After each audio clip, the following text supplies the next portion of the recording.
Hello बच्चों, हम पढ़ रहे हैं कैश फ्लो स्टेटमेंट चैप्टर।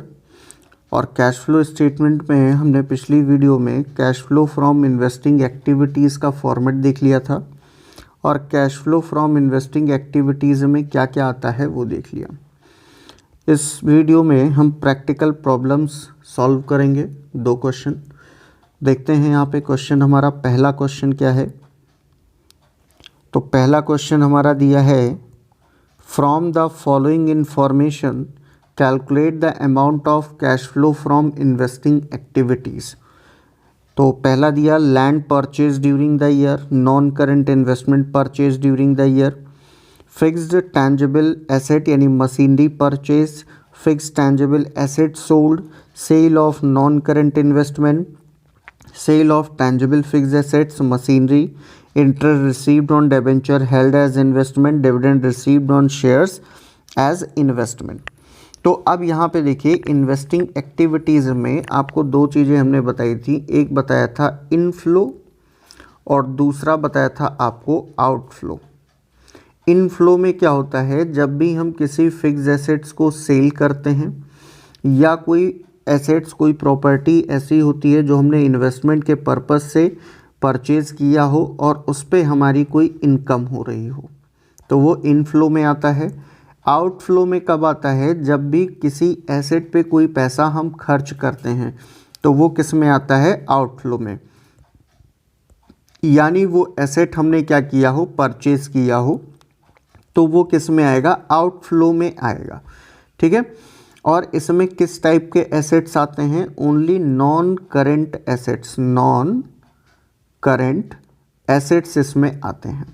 इसके अलावा कोई एसेट्स इसमें नहीं आता है। ठीक है। तो अब चलिए हम कैश फ्लो स्टेटमेंट बनाते हैं इसी क्वेश्चन की हेल्प से। तो यहाँ पे हम लिखेंगे cash flow from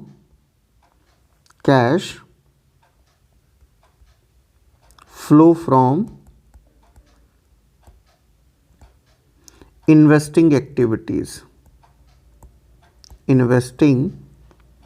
activities format बना लेंगे। ये हो गया हमारा फॉर्मेट। अब यहाँ पे हमें लिखना कैसे है कि जब भी हमारा इनफ्लो होगा तो वो तो पॉजिटिव में होगा, लेकिन अगर आउटफ्लो है तो उसे हम किस में लिखेंगे, ब्रैकेट में। किसको, आउटफ्लो को। और आउटफ्लो कब होगा, परचेज। ठीक है। तो यहाँ पे देखिए पहला आपका क्या दिया है, लैंड परचेज़ किया, नॉन करंट इन्वेस्टमेंट परचेज़ किया। तो यहाँ पे क्या हो जाएगा आपका, यहाँ पे हो जाएगा प्रोसीड्स फ्रॉम पेमेंट फॉर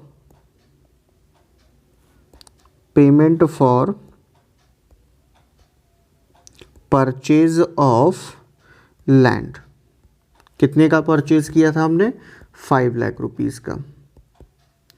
इसके बाद हमने क्या परचेज किया था, और नॉन करंट इन्वेस्टमेंट परचेज किया था कितने का, 2,70,000 का।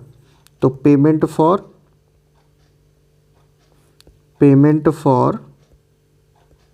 Purchase of non current investment कितने का, 2,70,000। अब देखो परचेज है तो हमें इसको किस में लिखना है, ब्रैकेट में लिखना है। ठीक। फिर तीसरा क्या दिया है, fixed tangible asset machinery purchase किया है, तो payment for purchase of machinery, payment for purchase of machinery. कितने का परचेज किया है मशीनरी, तो 4,50,000 का। तो यहाँ पे कितना आ जाएगा, 4,50,000। ठीक है। नेक्स्ट आपका क्या है, fixed tangible asset sold, building हमने बेचा है कितने में, 6 लाख में। तो सेल को हम क्या लिखते हैं, प्रोसीड्स फ्रॉम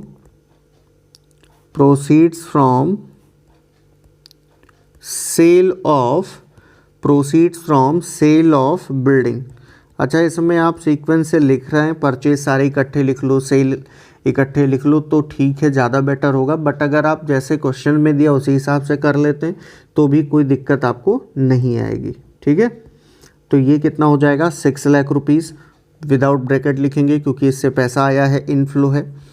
फिर नेक्स्ट आपका क्या है, sale of non current investment 1,60,000, तो ये भी आपका प्रोसीड है, इनफ्लो।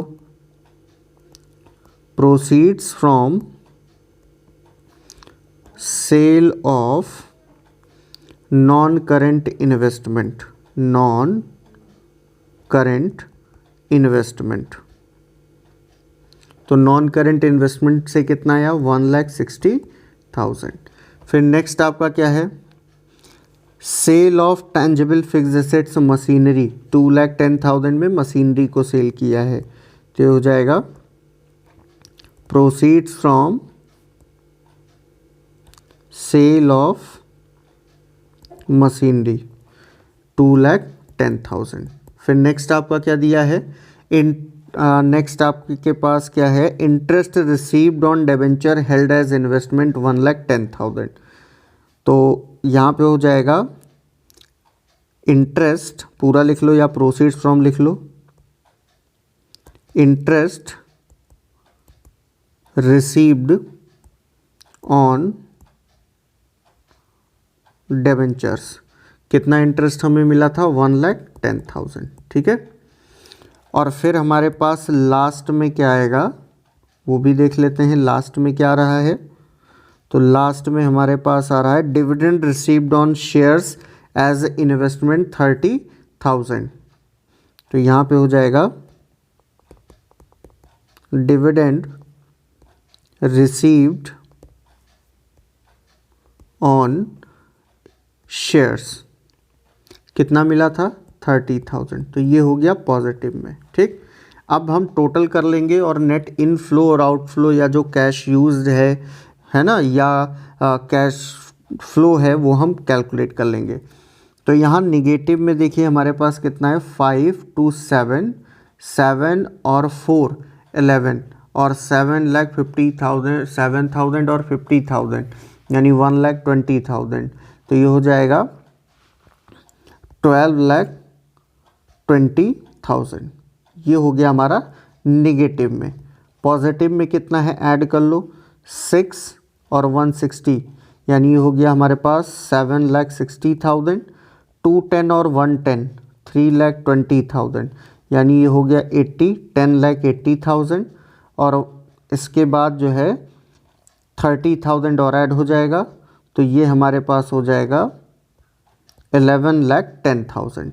तो हमारे पास निगेटिव में देखो 12,20,000 है, पॉजिटिव में हमारे पास कितना है 11,10,000, यानी हमने पेमेंट ज़्यादा किया और हमारे पास जो हमारा इनफ्लो है वो क्या है कम है। तो अगर इनफ्लो कम है और आउटफ्लो हमारे पास ज़्यादा है तो यहाँ पे जो रिज़ल्ट आएगा वो क्या आएगा, cash used in investing activities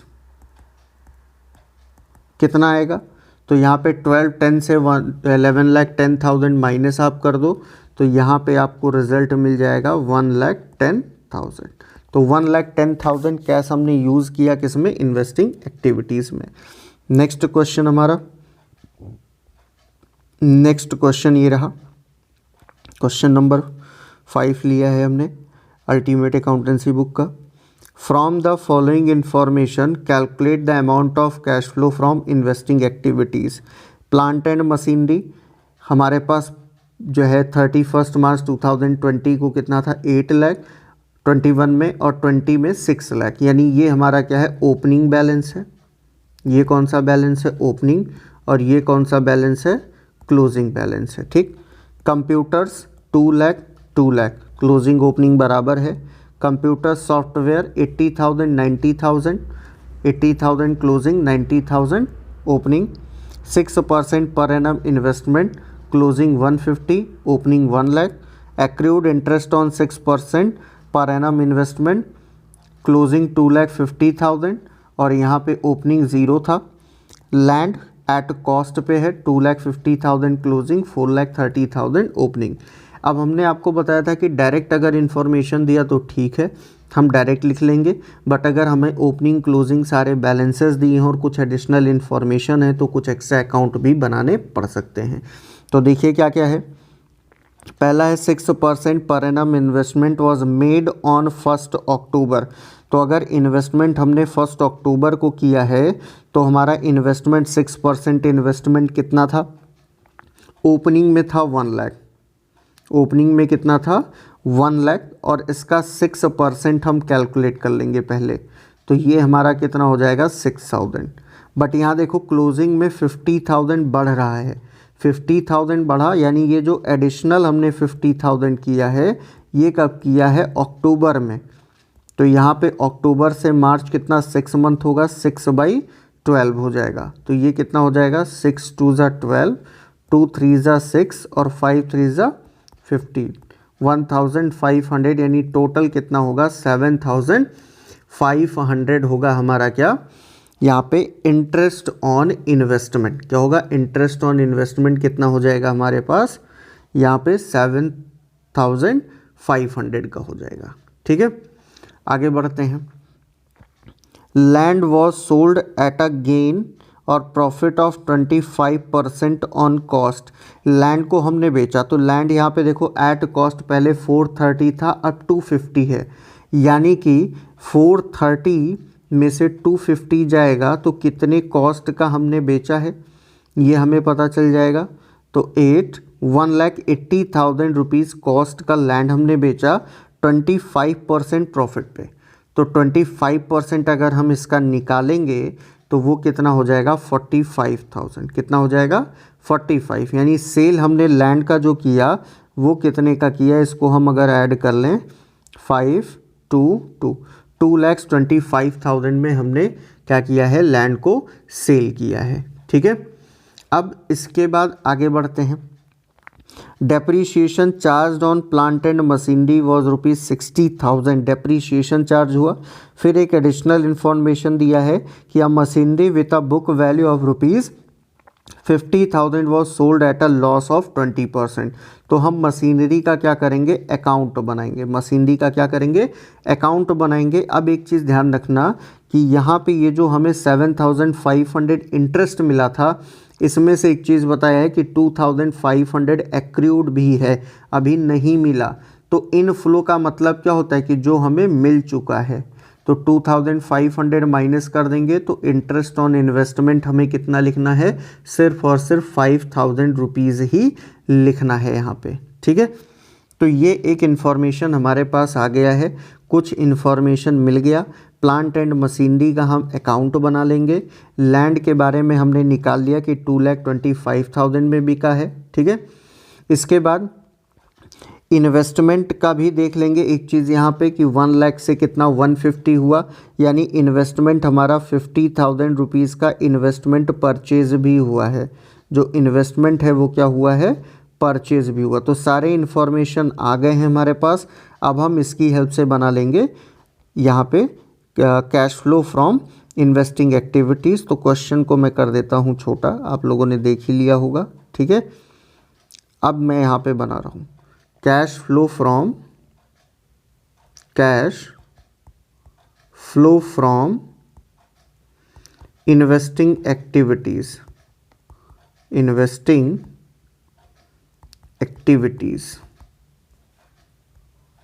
ये इसका फॉर्मेट।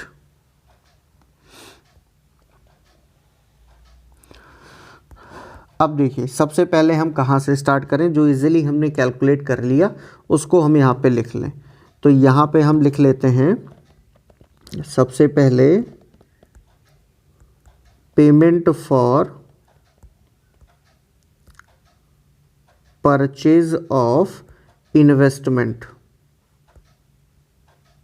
इन्वेस्टमेंट हमने परचेज किया है, कितने का परचेज किया, अभी कैलकुलेट किया था 50,000 का।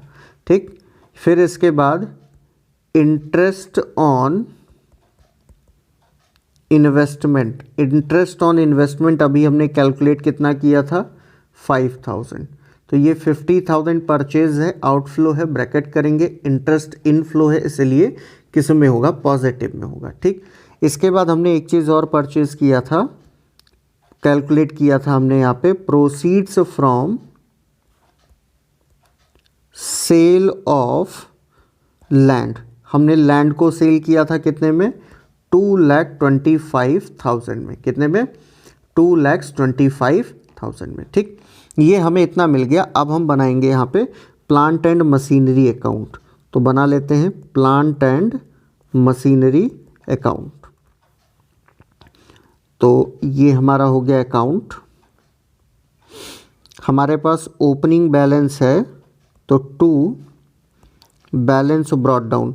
प्लांट एंड मशीनरी का ओपनिंग बैलेंस हमें दिया है 6 लाख रुपीज़, और क्लोजिंग बैलेंस भी है हमारे पास बाई बैलेंस ब्रॉट डाउन कितना, 8 लाख रुपीज़। ठीक, अब देखो इन्फॉर्मेशन क्या है, depreciation charge on plant and machinery was ₹60,000। तो बाई डेप्रीशिएशन अकाउंट, डेप्रीशिएशन कितना चार्ज किया, 60,000।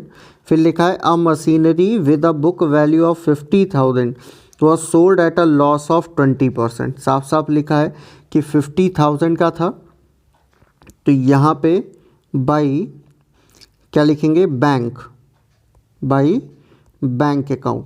तो बैंक अकाउंट में क्या आएगा, सेल्स वैल्यू 50,000 का था, 20% लॉस पे सेल किया, तो यानी कि सेल कितने में किया, 40,000 में। कितने में, 40। तो उसको भी पहले यहीं पे साथ में लिखते चलो, proceeds from sale of machinery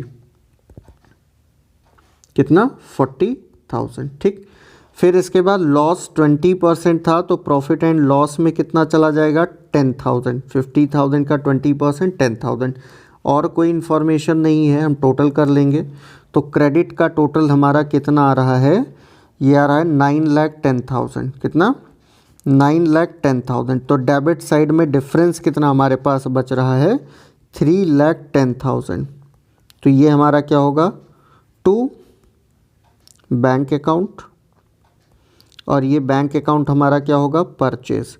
यानी परचेज हमें मिल गया 3,10,000। तो यहाँ पे हम लिख देंगे payment for purchase of machinery. Machinery हमने कितने का परचेज किया, 3,10,000 का। अब हम टोटल करके फ्लो या यूज़ निकाल लेंगे। तो पॉजिटिव में देखो कितना है हमारे पास, यहाँ पे ये है 225 + 5 230 और 40, ये आ गया हमारे पास 2,70,000 पॉजिटिव में। ठीक, फिर इसके बाद 3,10,000 और 50,000, यानी 3,60,000 किस में हमारे पास बैलेंस है, निगेटिव में। तो हमारा आउटफ्लो इनफ्लो से ज़्यादा है, तो यहाँ पे जो रिज़ल्ट आएगा वो आएगा cash used in investing activities. Investing activities कितना आ जाएगा, डिफरेंस निकाल लो। तो इसमें से 270 माइनस करोगे तो ये आ जाएगा 90,000। कितना आ जाएगा, 90,000 आपका आंसर आ जाएगा। तो ये आपका इन्वेस्टिंग एक्टिविटीज़ का क्वेश्चन था, जो कि आपको कंप्लीट करा दिया है। ठीक है, नेक्स्ट वीडियो में हम पढ़ेंगे cash flow from financing activities.